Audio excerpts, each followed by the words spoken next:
ఉన్నదా ఎల్లిపాయలు ఎట్లా తెచ్చినావు 80 రూపాయల పావు. కసంపిలో ఉండేయా మరి అలా 50. అట్లనా మరి నువ్వు ఏమేమి తెస్తానని పోయినావు మార్కెట్ కూరగాయలు తీసుకొస్తానని పోయినా, నూనె ప్యాకెట్లు అవన్నీ పండుగ సామాన్ మావాడు ఎంత రేటు పెట్టిండో నాకైతే తెలియదు. నూనె ప్యాకెట్ అయితే 130 రూపాయలకు, గోల్డ్ రాఫ్ అయితే 130 ఇస్తాను. ఏమో కానీ మరి రాజకీయం వేడికి వచ్చింది. రాజకీయం ఏంటి?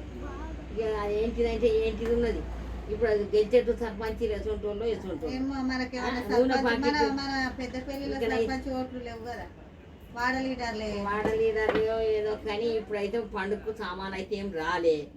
ఇక మరి ఏమున్నది, కాంగ్రెస్ గెలిస్తే అన్నకు అయితే అంటే అన్ని ఫిరాయి. ఏది లేదు, కాంగ్రెస్ గెలిచినా ఏం లేదు, ఇంతవరకే ఉన్నది. ఇంకా అయితే పండుగ దగ్గరకు వచ్చింది ఏది లేదు, పింఛన్లు లేవు, ఏది లేదు. పింఛన్లు కూడా మళ్ళీ ఇక 4 తారీఖు కావచ్చు పింఛన్లు కూడా కేసీఆర్ మంచిగా చేసిండు కదా.